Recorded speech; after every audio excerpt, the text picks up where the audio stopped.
হরে কৃষ্ণ।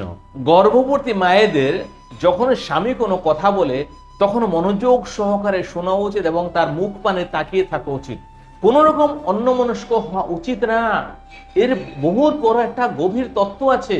কেননা আপনারা দেখেছেন মহাভারতের মধ্যে আছে যে কুরুক্ষেত্রের যুদ্ধের মধ্যে অভিমন্যু, সে 16 বছরের যুবক, এত দুর্ধর্ষ, এত বড় ধনুর্ধর, শক্তিশালী, তারপরে সে কিন্তু সে চক্রব্যূহ থেকে বেরোতে পারলো না। কেন বেরোতে পারলো না? যখন সুভদ্রা মা গর্ভবতী ছিল তখন একদিন শুয়ে শুয়ে অর্জুন সুভদ্রার সাথে গল্প করছিল। কোন গল্প করছিল? চক্রব্যূহের মধ্যে কি করে প্রবেশ করে আবার সেখান থেকে নিরাপদে বের হওয়া যায় যুদ্ধ করার পরেও।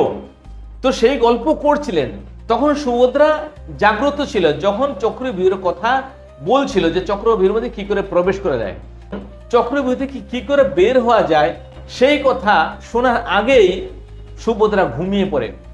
এবং সুভদ্রার গর্ভের মধ্যে অভিমন্যু ছিল, সে ততটাই জানতে পেরেছে যতটা তার মা জানতে পেরেছিল, অর্থাৎ জাগ্রত অবস্থায়।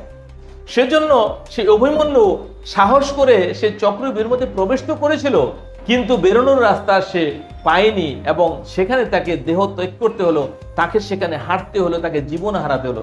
সেজন্য এখনো এই গর্ভবতী অবস্থায় গর্ভবতী মায়েদের এই সমস্ত নিয়ম নিষ্ঠা পালন করতে হয়। তাছাড়াও এমনি তো স্বামীর কথা সবসময় শুনতে হয়। আর যদি স্বামী ধার্মিক হয়, তাহলে যদি স্বামী কোনো ধর্মযুক্ত কথা বলে, ভগবত তত্ত্ব নিয়ে কোনো রকম কথা বলে, তাহলে স্বামীর মুখ পানের দিকে তাকিয়ে থাকতে এক দৃষ্টিতে, যেন হ্যাঁ, কোনো ভালো কথা আমি আজকে জানতে পারছি আমার স্বামীর কাছ থেকে। এবং কোনো রকম অন্যমনস্ক উচিত নয় বা সেখান থেকে উঠে যাওয়া উচিত নয়, এবং তাকে আরো সাবাসী দেওয়া উচিত, তাকে উৎসাহ দেওয়া উচিত যে বাহ, তুমি তো ভালো কিছু জানো, আজকে আমি জানতে পারলাম। তো গর্ববোধ করা উচিত এবং তাকে সাবাসী দেওয়া উচিত। সে যদি কোনো গানও করে তাহলেও তাকে তালি বাজিয়ে আরো উৎসাহ দেওয়া উচিত। তাহলে এই সমস্ত কিছু অনুভব কিন্তু গর্ভবতী মায়ের পেটে যে সন্তান আছে এই সব কিছু আনন্দ অনুভব করবে এবং তার চরিত্রের মধ্যে সবকিছু মিক্স হবে এবং সেই সন্তান হবে একটা দেবতুল্যের সন্তান।